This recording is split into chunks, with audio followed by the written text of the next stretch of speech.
enjoying their night. So for those of you who don't know me, let me give a brief introduction. My name is Patrick, and I am one of Ian's best men.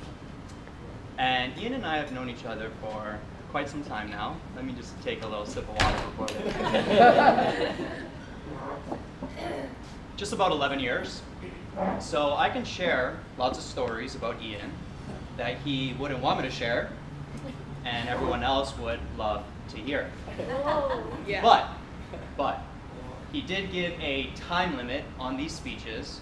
I don't know who does that, puts a time limit on wedding speeches, but as a result, I'll save him the embarrassment and I'll save you guys the time. However, there is one thing I will mention about this guy. So when Ian and I first met back in first year university, we became very close very fast.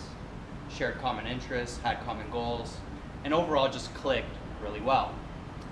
And the common pattern that has emerged throughout our friendship since then is Ian would always call me to discuss his problems, to talk about his problems, to have me make him feel better about them. And when I say his problems, I more specifically mean his girl problems.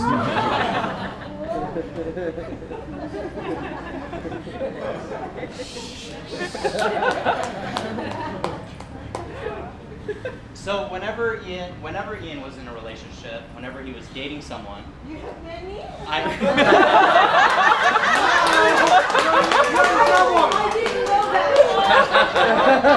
That's hilarious. So whenever he was in a relationship, I would get calls on a very consistent basis, talking about why the relationship wasn't working, why she was mad at him, why he was mad at her, why she wasn't the right one for him, why they were breaking up, and the list goes on and on and on. It got to the point at one time where we were in different countries.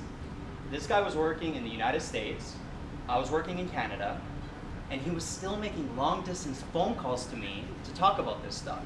Whenever he got into a relationship, I knew within a couple of weeks he would be wasting my time and I would be getting these phone calls, and I was usually right. Now, in contrast to knowing Ian for so long, I can count on one hand how many times I've met Yuna. Yuna, this is what, our third time meeting or fourth time meeting? I actually don't know Yuna at all, if I'm to be totally honest. I don't know how she is as a person. I haven't seen her and Ian interact together too much. I don't know how they generally are together. But despite all that, I am super confident that she is the right one for him. And the reason why I say that with such conviction is because ever since they started dating for these past 2 years, I have received no phone calls from Ian about any problems, which is just mind-blowing when you really know the guy. For Ian Mendiola to be in a 2-year relationship and not make any phone calls to me about any problems, I'm honestly still trying to process that in my mind myself. As a matter of fact, the more that I think about it, Ian one time described his relationship with Yuna like this to me. He goes, and this is in quotes, he goes, "I don't know, man. We don't really fight. It's kind of weird."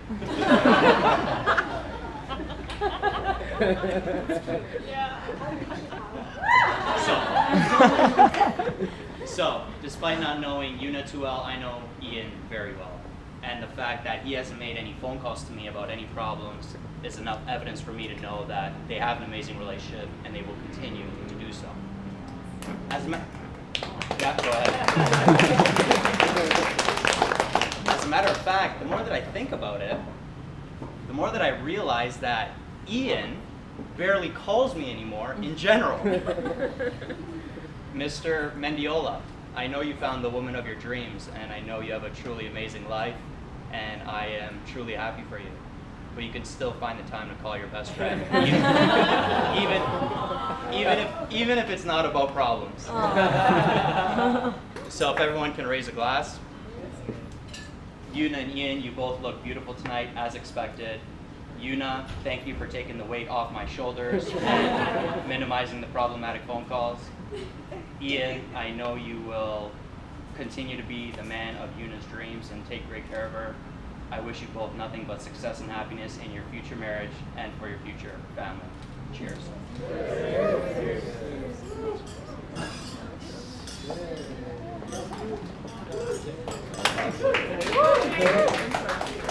No, Yuna. It was like a speech.